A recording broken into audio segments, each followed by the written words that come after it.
আসসালামু আলাইকুম রাহমাতুল্লাহ। আশা করি সকলে প্রাণপ্রিয় বন্ধুরা আপনারা ভালো আছেন। সকলকে জানাই জুম্মা মুবারক। আজকে শুক্রবারের দিন, পবিত্র দিন। গরিবের জন্য আজকে আমাদের হজের দিন। অনেকে ভাই দেখা যায় আমরা তো নামাজ পড়ি আবার পড়ি না, কিন্তু গরিবের জন্য যে এই যে আল্লাহ তাআলা একটা হজের দিনের সমান, গরিবের জন্য হজের দিন, সেই দিনটাও কিন্তু আমরা অনেক সময় মিস করে ফেলাই। তাই আমরা সকলে ভাই ভালো কাজ করব সব সময়, আর অন্যকে ভালো উপদেশ দেব। অনেকে আছে যে ভাই নামাজ তো নিজে পড়ে না, অন্যকে পড়ে না, কিন্তু নামাজ পড়তে হবে ভাই, নামাজ ছাড়া কিছু নাই। তাই নামাজ পড়ে ভাবলাম আপনাদের মাঝে একটা ভিডিও উপহার দেই। এই যে গ্রামে আসলে যখন এখানে এসে আমি ভিডিওগুলো করি, এই যে গাছটা দেখেন, এই গাছের এখানে বসে আমি ভিডিওগুলো করি। এই যে দেখছেন, এই যে ছাগল নিয়ে যখন ভিডিওগুলো করছি তখন আপনারা দেখছেন। তাই ভাবলাম যে আপনাদের মাঝে শেয়ার করি ভাই।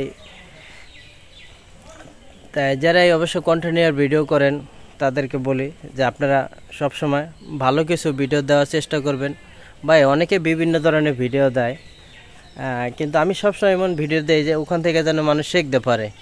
আর অনেক ভাই আছে যে ভিডিওগুলো দেয়, ওগুলো থেকে কিন্তু ওরকম একটা কিছু শেখা যায় না। তাই সবসময় আপনারা যে কোনো সময় ভিডিওগুলো করবেন, ভালো ভিডিও যেন, সামাজিক ভিডিওগুলো করবেন যেন সবাই দেখতে পারে। তাই সবার কাছে একটা জিনিসই বলি যে আপনারা সবসময় ভালো ভিডিও দেওয়ার চেষ্টা করবেন, তাহলে দেখবেন মানুষ অবশ্যই দেখবে। তার নামাজ পড়ে এই যে পড়ন্ত বিকালে এই যে এই জায়গায় এসে আমি একটু আড্ডা দিই, গ্রামে যখন আসি ভালো লাগে।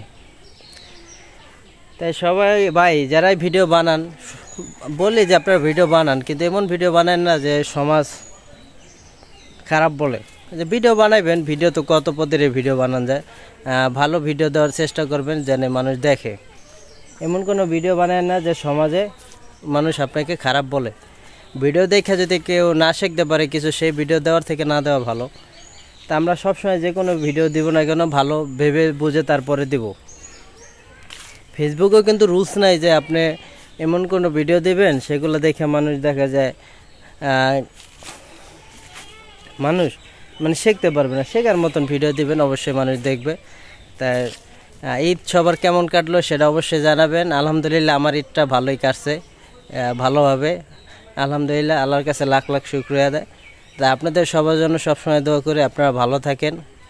আবারও জানাই ঈদ মোবারক। আসসালামু আলাইকুম।